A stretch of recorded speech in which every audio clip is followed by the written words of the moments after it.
Praise God. So, good morning sa bawat isa sa atin. Salamat sa Diyos sa pagkakataon na binigay niya sa atin upang muli tayo ay makapag-aral ng kanyang mga salita ngayong umaga. Now, kung meron po kayong dalang Bible or kung meron kayong Bible dyan sa inyong mga cellphone, samahan niyo ako na magbukas in the book of Mark chapter 3 verse 24 up to 27. Nais kong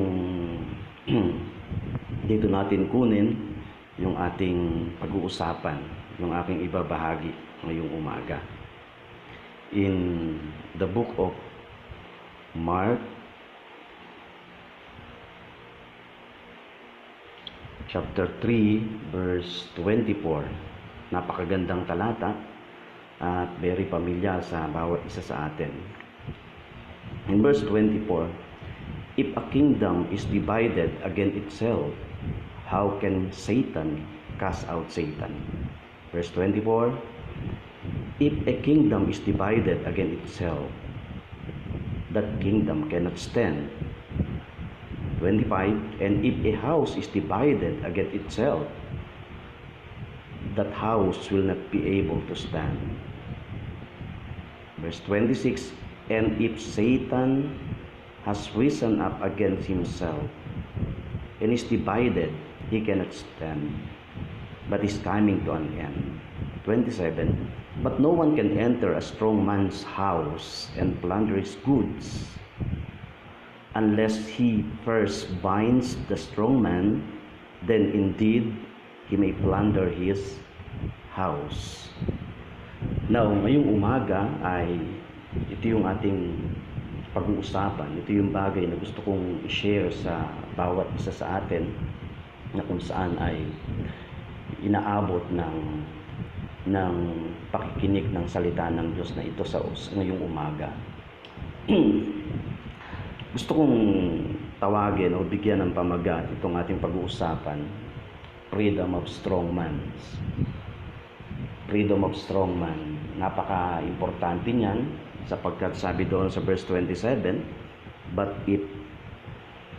no one can enter a strong man's house and plunder his goods unless he first binds the strong man.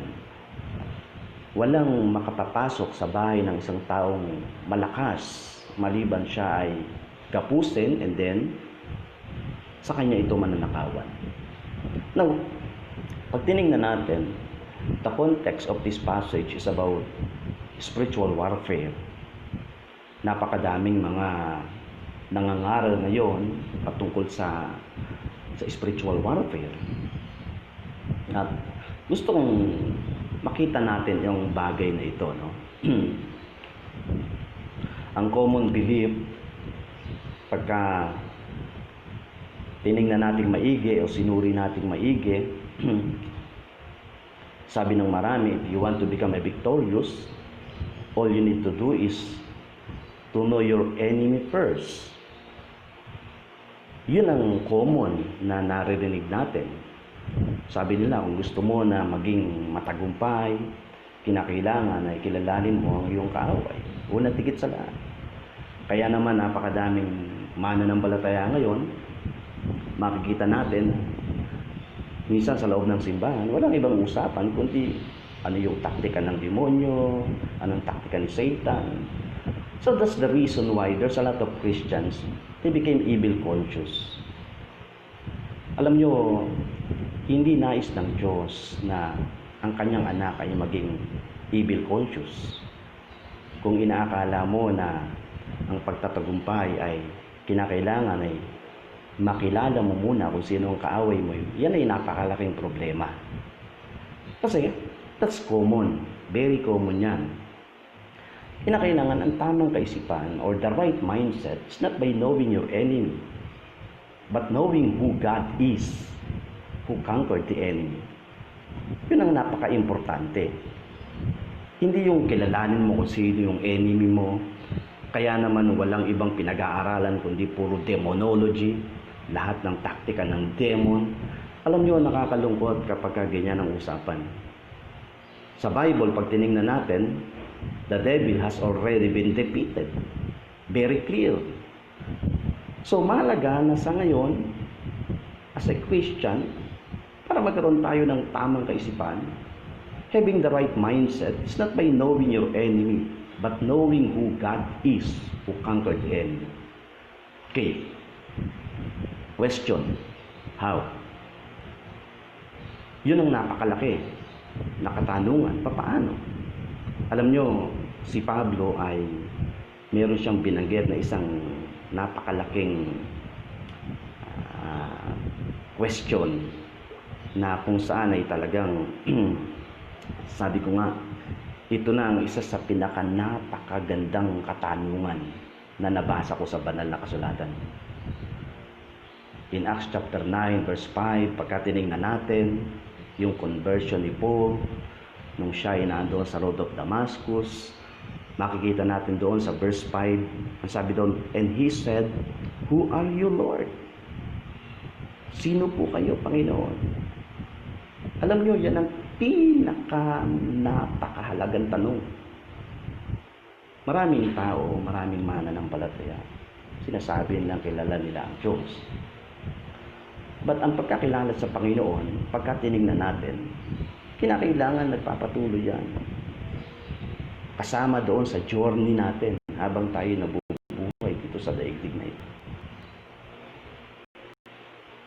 At mayroong pang kata na sinabi si Pablo, Lord, I want to know you more. Hindi natatapos yun. Kaya yung mahalaga na kung nais mo talaga na maranasan yung talagang pananagumpay, kilalanin mo kung sino siya. Kaya nga ang tanong natin ngayon is how? Paano, Pastor? Paano kilalanin ng Diyos? Napakasimple lang. Kilalanin mo ang Diyos, kilalanin mo yung sarili mo by knowing yourself. Kasi ikaw yung nilikha ng Diyos eh. Ganoon naman kasimple.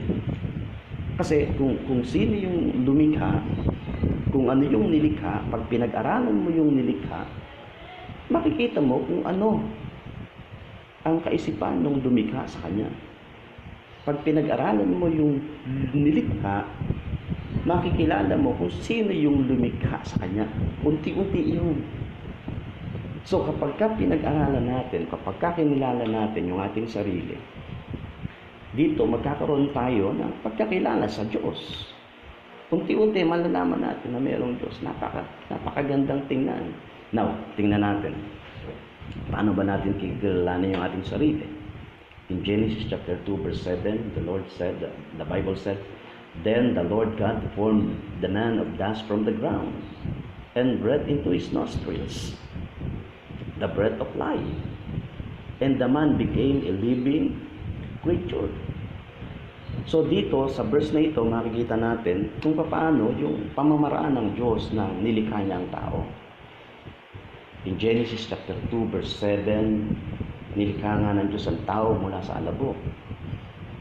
Sabi doon, mula doon sa alabok, and then, hinulmahan niya ito, pagkatapos niyang hulmahan na ito, and then hiningahan niya ito sa ilong. Sabi doon, and breathed into his nostrils the breath of life. So doon makikita natin na ang composition ng tao, meron tayong composition na galing dito sa dust o sa alabok. And then, merong bagay na inilagay ang Diyos sa iyo. At nung sabi doon, nung magsama yun, at nung inilagay ng Diyos na yun, then the man became a living creature.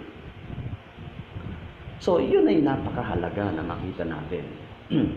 Meron tayong bahagi ng body o ng ating katawan, and then soul and spirit. We are tripartite being. We are tripartite being. We have body, the soul, and the spirit. May mga mananampalataya na hindi nila kayang tanggapin yung bagay na yan. But the truth is, nung nilikha ng Diyos ang tao, mula doon sa alabok, hiningahan niya sa ilong, nung magsama yung dalawa, then the man became a living soul. In 1 1 Thessalonians chapter 5 verse 23, makikita natin doon na in 1 Corinthians 5:23, sabi doon, body, soul, and spirit. Sabi ni Pablo doon, okay, anong sabi doon sa verse 23? Now may God of peace himself sanctify you completely, and may your whole spirit and soul and body be kept blameless at the coming of our Lord Jesus Christ. So that's truth. We are tripartite being. We have body, soul, and spirit. Another question. So, what is the strong man among the three? Yun ang napakahalaga na makita natin. Kung meron tayong katawan, kaluluwa, at spiritu, ano yung strong man doon sa tatlo na yon? Okay. Now, tingnan natin maigi. Kasi sabi doon sa verse 27, but no one can enter a strong man's house and plunder his goods unless he first binds the strong man. Then indeed he may plunder his house. Napakahalaga na makita natin kung ano yung strong man doon sa bagay na yon. And that is the soul. Our soul. Our soul is the strong man. The strong man is the soul or the mind. The soul is the traffic controller among the three. And whatever the soul decides, the whole body will experience it. So napaka-importante yan na maunawaan ng bawat isa sa atin. Tandaan natin, sabi doon, no one can enter a strong man's house unless and plunder his good unless he first binds the strong man. Now, the strong man is in the soul, is the soul or the mind or the mind. Now, the soul is the traffic controller among the three. And whatever the soul decides, the whole body will experience it. Emotion and feelings, intellect is in the soul of man. Nakikita natin yun. Andoon ang emotion, andoon ang feelings. Our intellect is in the soul of man. And the human brain is the organ associated with the soul. The human brain, that is the organ associated with our soul. The devil knew that the mind is the battleground. Alam ng diablo na ang isipan natin ang battleground. Andito ang labanan. And whatever conquered this arena wins the game.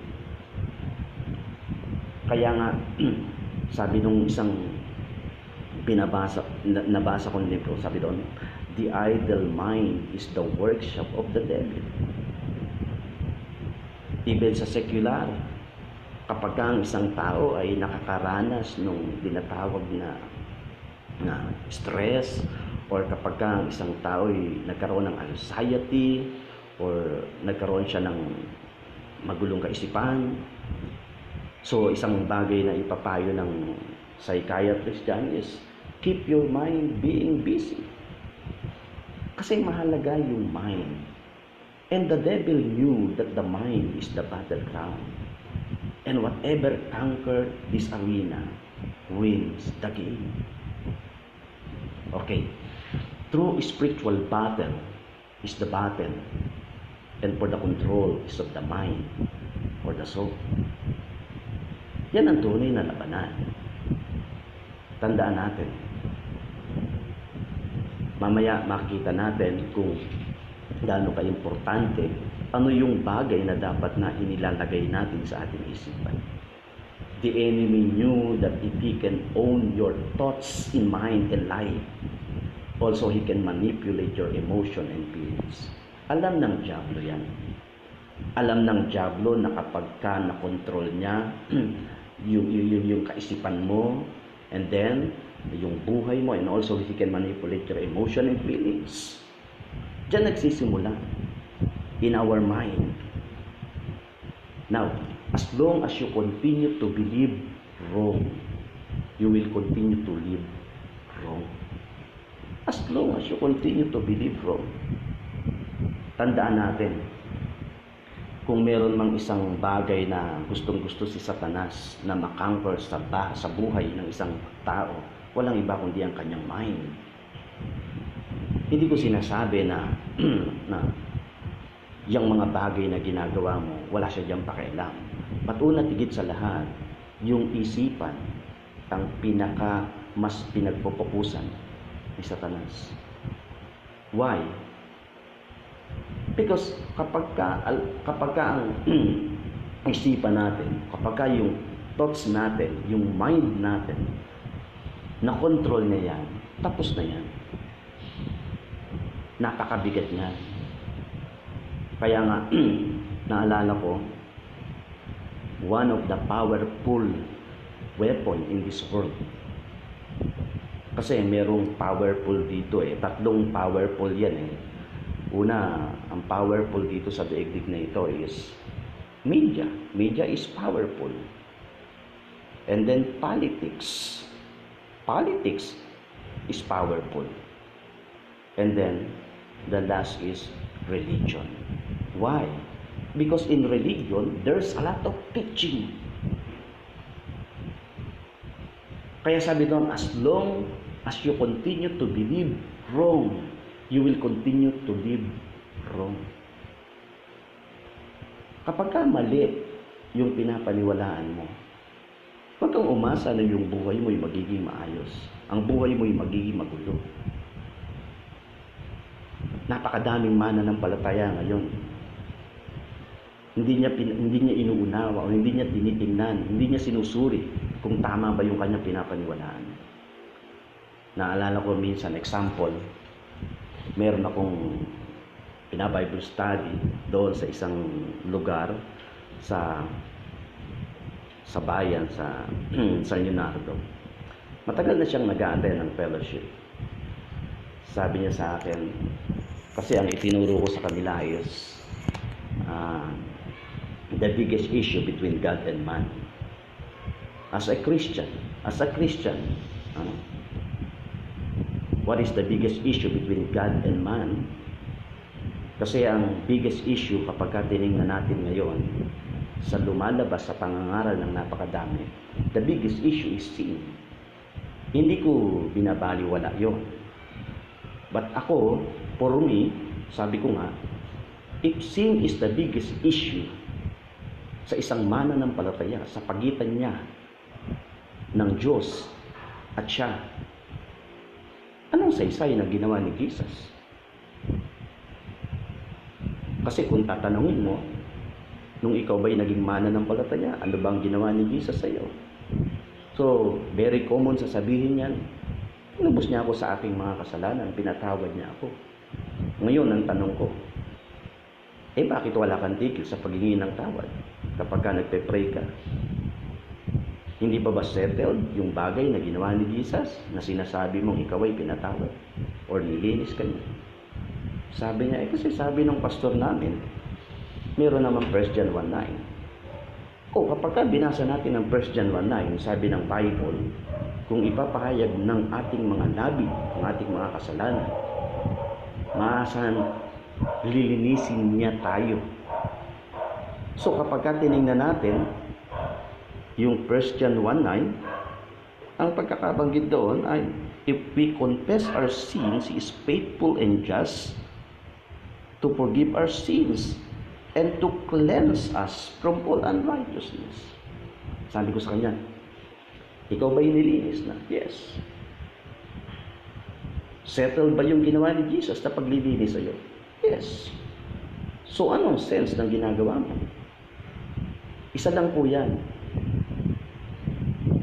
Isa lang po yan sa bagay na pinapaniwalaan ng napakadaming tao na kung saan paikot-ikot lamang siya.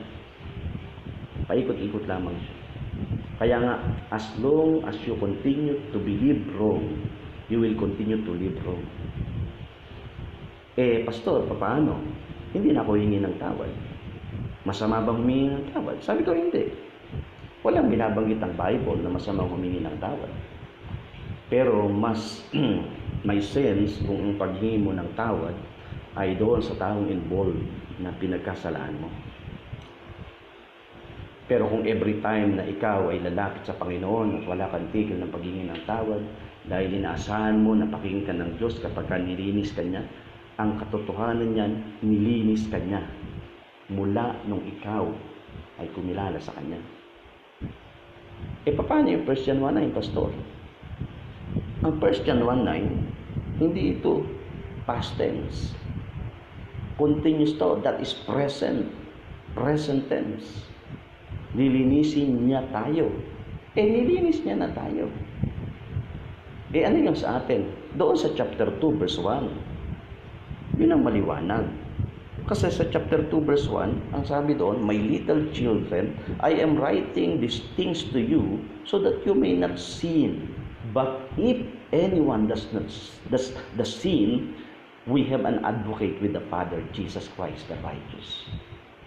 Isa lang po yan doon sa mga maling paniniwala. No? Kaya, nabanggit ko yan, sabi doon, as long as you continue to believe wrong, you will continue to live wrong. Nakakalungkot. Wala ka ng tigil. Now, wrong beliefs and thoughts will keep you defeated. Tandaan natin yun. Wrong beliefs and thoughts will keep you defeated. Right beliefs and thoughts will launch you toward your breakthrough. Yung tamang paniniwala at kaisipan, yan ang talagang magdadala sa iyo sa isang napakagandang kalagayan. Hallelujah. Paano ko malalaman? How can I find total freedom? Kasi sabi doon sa verse 27, "No one can enter a strong man's house unless he first binds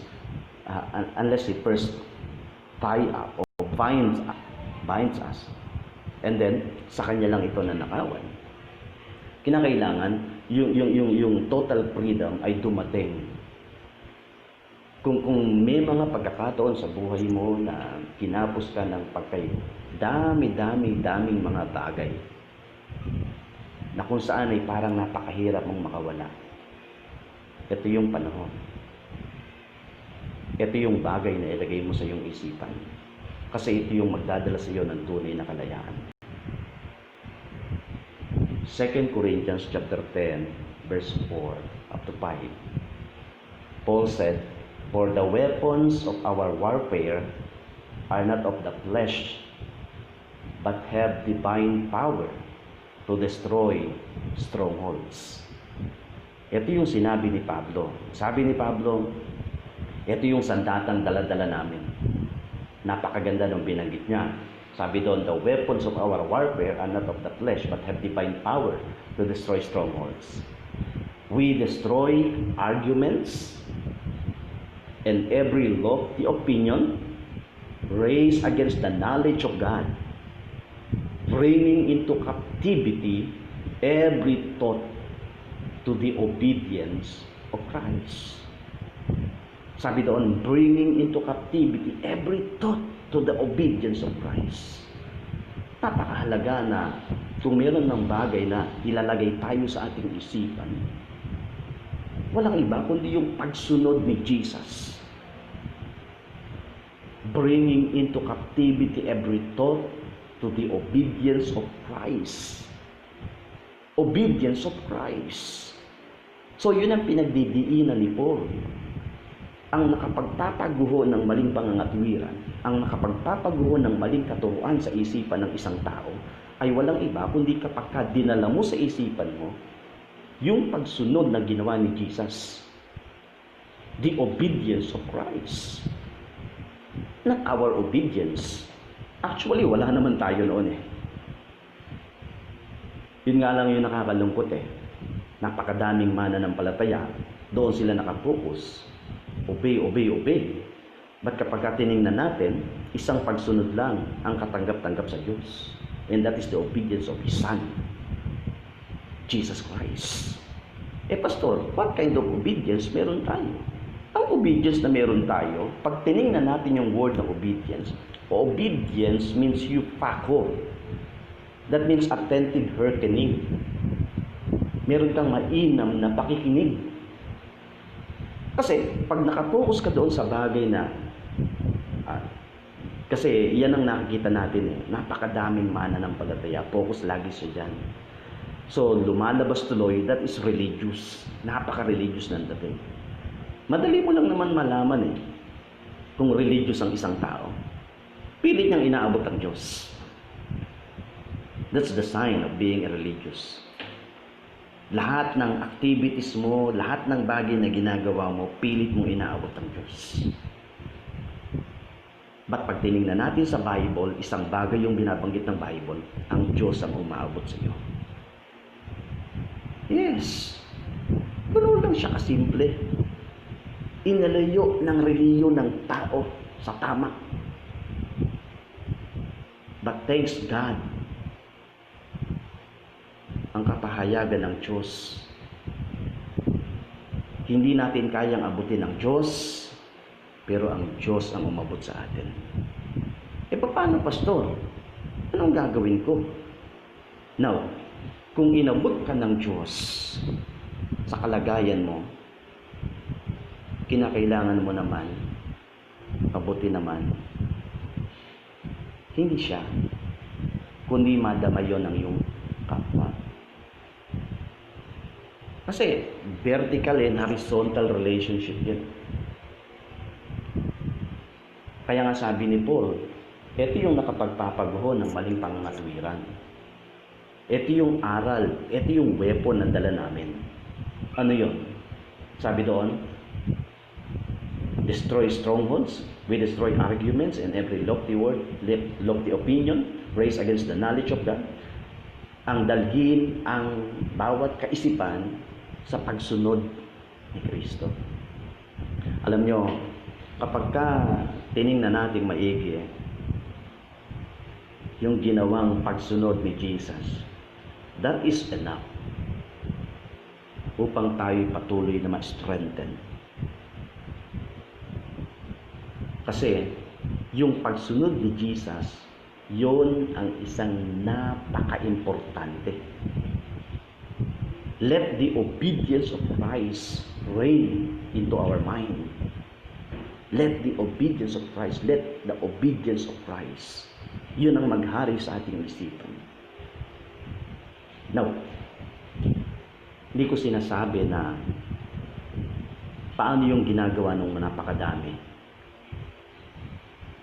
Puro I serve God, I worship God. Puro I.